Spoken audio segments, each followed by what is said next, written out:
Sure. Thank you very much. Given the interjection of the gentleman to my left, my talk will seem a little bit elitist, perhaps. I want to talk a little bit about what we're doing in Saudi Arabia, which is focused on energy research and how to develop a new center that's intended to build up the talent and skill base in the energy research category. So it doesn't focus on throughout a petroleum or a coal company, all the different workers. It just focuses on a particular type of skill set and how to do it. But I think the experience that we're having and will have in the future might be instructive for people who are interested in energy research.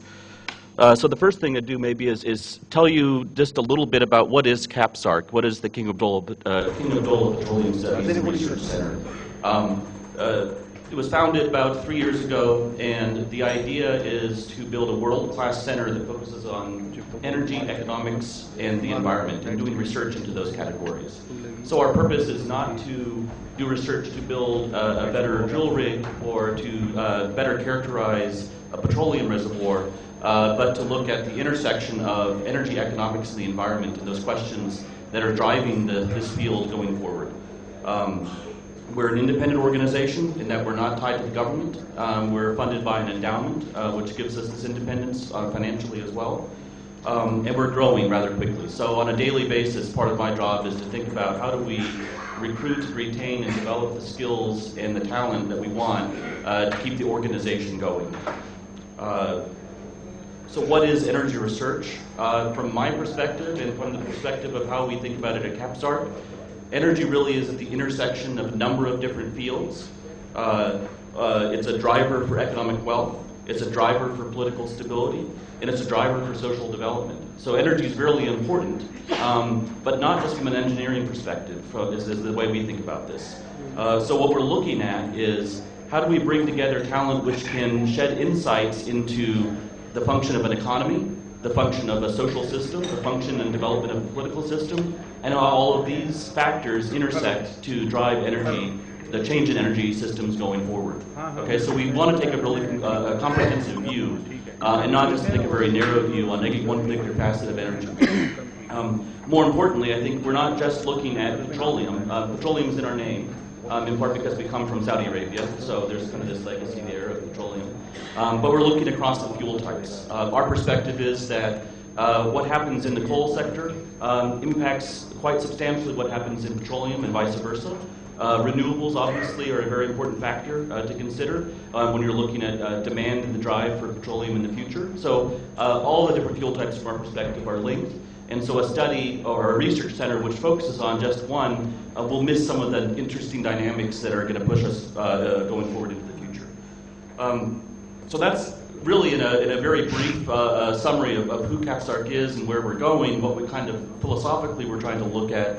Let me just talk a little bit about how we're building the team, how we're managing the team, and how we're trying to develop and grow the team that we have, the research team that we have at KAPSARC. And there's a few principles that we have kind of in mind as we're building the team, and this all ties to this theme of this intersection of a lot of different fields of study. And that's, the first would be really thinking about diversity, okay? So the first kind of diversity that we look for in the team is a diversity in discipline. So, for example, I'm a political scientist by training. That's my PhD is in political science. And so I spend a lot of time thinking about what are the incentives that drive individuals or groups of people to make decisions, okay?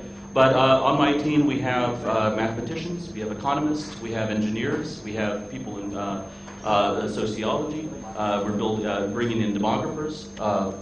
So we have a broader range of people from different kinds of disciplines. Another piece that's important to us at KAPSARC is thinking about diversity in terms of nationality.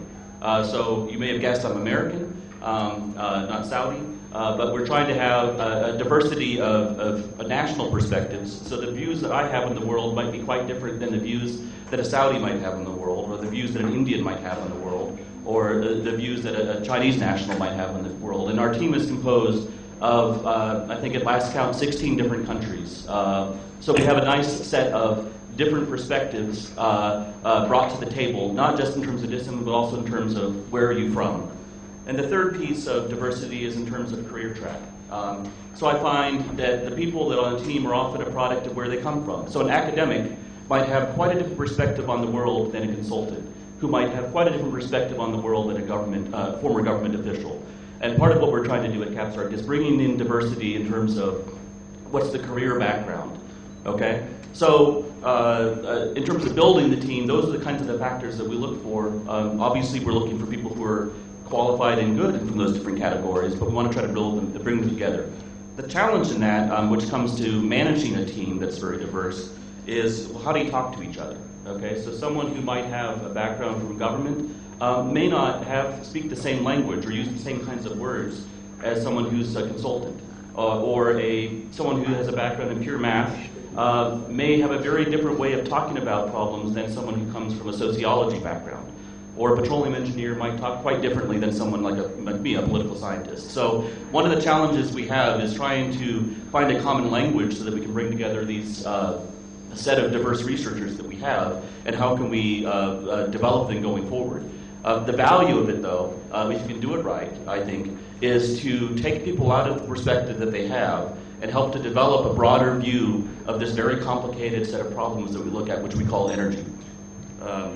Another piece is in how we build the organization. So we've developed research teams, but we are matrixed. And so what that means is, in terms of functional lines of reporting, an individual may be part of several different teams and have several different bosses. So if you can manage that effectively, it gives a chance to not just have a team set up of 4 or 5 people for 6 or 7 years, but having some flexibility so that when you form a team, forming a research team to study a new problem, you can look around the organization and see where's the desire and the talent and the capability to contribute to that team, and build a team kind of organically and on the fly.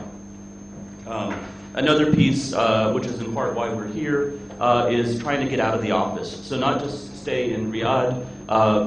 Things look a little bit different in Riyadh than they do from Delhi. They look a little bit different than from Washington, where I came from before I moved to Saudi Arabia. And so getting out of the office, I think, is important. Getting into the field to understand the local context, whether it's in East Africa, whether it's in India, whether it's in China, whether it's in North America, and have kind of a different perspective. And having a team of people who have those different backgrounds will give you a lot of different views on what's actually happening on the ground. But you can't just do that from the office. You have to get out and do the research in the field. And because I'm conscious we have some time, so I'll just end on one last point about how do we develop the team. So it's a challenge with this diversity that I've talked about before and this large set of problems that we're looking at.